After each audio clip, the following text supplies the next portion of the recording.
Hey everyone, it's JC again. Hello. I hope you're all well. I am going to be posting this edit in two parts just because, well, originally this video you're seeing right now, the screen recording was about an hour long, and then I decided to speed it up for convenience sake, and then it ended up being about 29 minutes. I was like, okay, that's better. So this is actually part one. And I don't know if anyone remembers this series. It's pretty old. It's the Daughters of the Moon series. And basically it's a book about how there are these different girls. It's basically about four girls, five later in the book series. It's about four girls and they're goddesses, descendants from the moon, and they all have like powers, and they all have these little like moon amulets they wear, and then like when they turn 17 they choose whether they're going to help fight the darkness, and the darkness's name darkness's name is Aatrox, and basically they're like cool teenagers that dress up, look pretty, and fight darkness. And I remember I saw the first cover of the book in a bookstore when I was like 12, and my gay ass was like, oh mom, give me that book, that's cool. And then I read it, and I think I read the first one, couldn't put it down, read it in like a day and a half, and then immediately like went on a massive search to find every single book in the series, and I believe there's 12, and it was the highlight of my childhood. And I just remember when reading the book, it's so interesting because when you usually read fantasy books that have correlation to, teenagers getting powers from the moon, the sun, water, whatever, elemental powers, it's usually a fantastical book, or like, oh look, my name is Brittany and I have magic powers, woohoo, and I'm special and nothing ever wrong happens. But in this book there's a lot of depth actually for such a like a light-hearted themed book. It's very centered on death and loss and making choices, because when the girls make the choice at 17, if they choose to not use their powers and like fight for the good of the world anymore, they basically lose all their memories, their powers, and they lose all their friends as well, because they lose all their memories. So they just have to pretend like they have to live their life without ever seeing their friends again, especially if those friends are ones that chose to keep their powers and fight the darkness, because that means that they could never see each other again. And then I think my favorite character, who is on the cover of I want to say the first book, Vanessa, she was my favorite character because she was just really nice to everyone and she always tried to save people. But anyways, it's very focused on death. Like, there's a girl who loses 2 boyfriends, and then there's like, they talk about like poverty and what it means to make adult decisions that you don't want to have to make when you're younger. And it's actually very deep, and I think that's what made me feel so attached to the book in the first place. Anyways, if you want to know more about the book series, I suggest just going to the Goodreads page for it, or Wikipedia. It's all on Wikipedia. But anyways, back to this edit. So there is a woman, and her name is Maggie, and she's kind of like the mentor for all the girls in the book. She, guides them down the path and gives them advice, and acts as sort of like a mother for all of them in the series. And I really, when I was thinking of this edit, it's hard for me specifically to do edits where you have to combine multiple books in a series, especially when it has 12 into one edit, because most of the time my edits, if you like scroll through my Instagram and stuff, it's like the book the main focus of the book is just in the middle, and then the edit starts and comes from around that. Like the book is the main focus, but this one I'm like, okay, there's 12. And, luckily enough for me, for the series, each of the main characters has their own cover on the front of a book. So I was thinking of ways I can incorporate that. So I was like, oh, I'll put them all in a moon, which is why this edit took so long and why it needed to be speeded up quite a bit. And when I was doing this edit, I was really trying to way to make them all showcase together, but it didn't look too busy. And also with the series being the Daughters of the Moon series, I was like, yeah, why don't I just commit to that and put them in a moon. And later on you'll see that the hands that are holding the crystal, that she is like seeing the prophecy of all these Daughters of the Moon in the future coming through, is Maggie's hands, that character in the book. But yeah, here I'm just cropping everything, and I didn't want to fully crop everyone out. I still wanted the background of the book cover, because there's such, all the colors are unique and it's very vibrant. I wanted to just cut out specifically the bulk of it, and then go back in with the ink remove, and then just like kind of like jaggedly get the edges so it looked very trying to think of a good word, very painted, I guess, because I didn't want it to be completely harsh lines.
Alright, and now that I've got all of the book covers,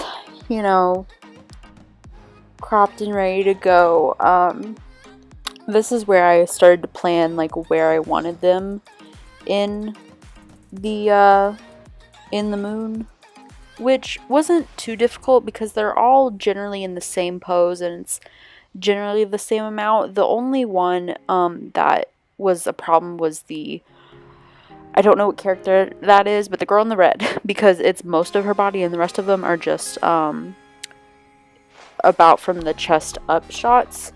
So I really just had to plan, making it as much as I could with the space that I have. I didn't want to fill the entire moon, like the very edges, the points. That wasn't a big deal to me. It was just making sure mostly that, most of the space was filled.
And remember what I said in the very first video about making sure all your layers are locked. That's very important. So now with this part, I'm just going in and I'm actually going to restore the photos to the very edges of the moon shape because I want to edit all of the covers so that it looks like the moon shape of it is very not natural, but very cohesive. I want the edges to all line up correctly. Even if it means someone's hair is going to get decapitated a little bit, that is fine with me. I just wanted to make sure that everyone fit in the moon very nicely.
Now, remember what I said, lock your layers. Here I'm mostly messing with who I want to put out front and who I want to keep in the back because a lot of the way the hair is positioned on some of the girls is a big factor because I don't want to take off I didn't want to give anyone a bad 90s haircut. that they didn't ask for. But I also want to make sure that everyone has the ability. I want you to look at all of the separate girls and be like, oh, okay, cool, she stands out. I didn't want to have anyone, you know, not put the front lines so they would look nice.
Alright, now 4 years later, when I am finally done with making everyone fit nicely and all the layers look cohesive and everything look really nice in the moon, I start to go in and when I was doing this in my head, I always had the idea of hands holding a crystal ball and the image of these girls in the moon in the crystal ball, like a vision, but I also wanted inside the crystal ball itself to be space. And if you've seen any of my other edits before, I have a couple of videos on the IGTV, and then I also have this one and the other one on YouTube as of now.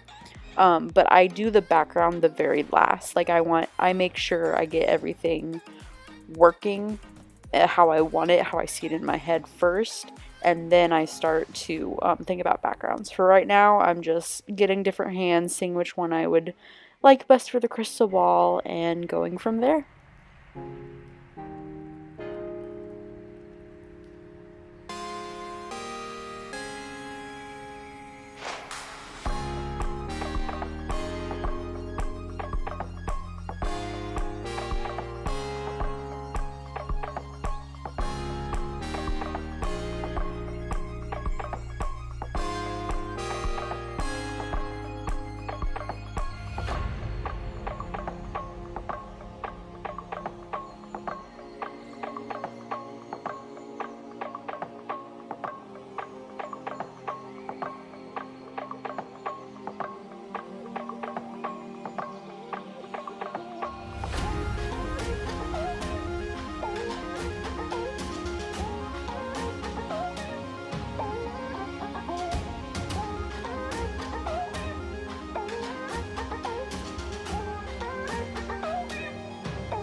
here originally I was going to do the hands holding the moon and just having a space background, but then I was thinking, no, I prefer the idea of Maggie like foreseeing these girls coming into her life later better. So you're gonna see me fudge around a little bit with this, but I end up just scrapping the whole idea in a couple minutes anyways.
You'll see right about there what I mean when I say that you can't restore images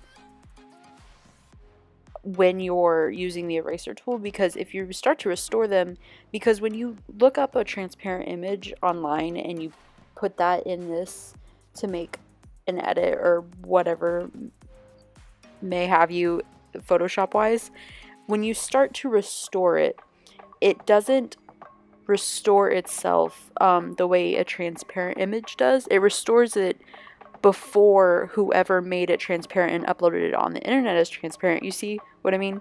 Like, it's starting to become less clear. Whoever uploaded it on the internet, it starts to restore itself to the original image before it was uploaded as a transparent image, if that makes any sense.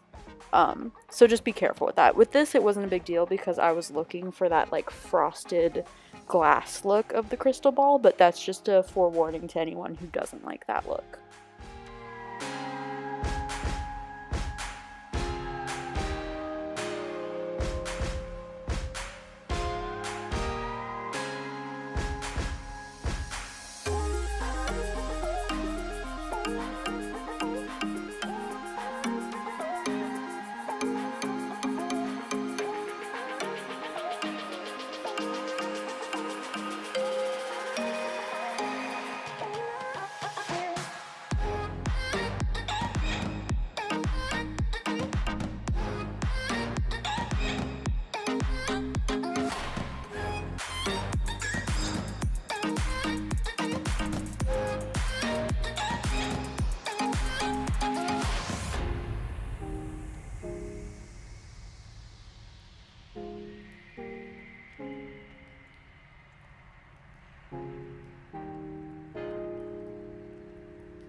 And now with all that hand crystal ball drama out of the way, I'm now going in to work on the inside background of the crystal ball. I know that sounds weird, but like I said, I wanted the inside of the vision to be the crystal ball with, you know, the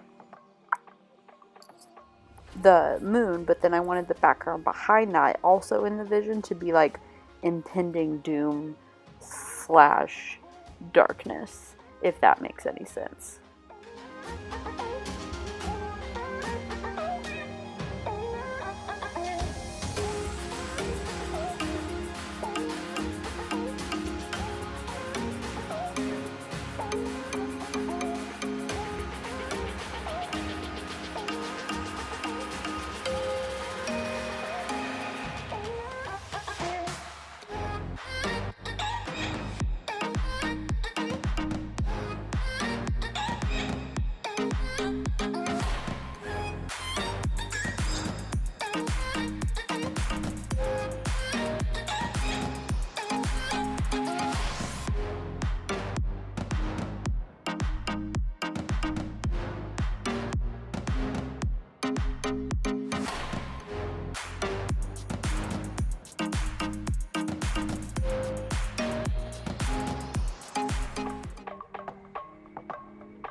And this next part actually wasn't very planned out. I just was in the middle of doing the smoky, like spacey background part, and I felt inspired to put some evil eyes in there to represent the Aatrox, the evil being that is the main antagonist. And that's where I leave it off. The rest of it will be in part 2, which will be up shortly. Thanks for watching!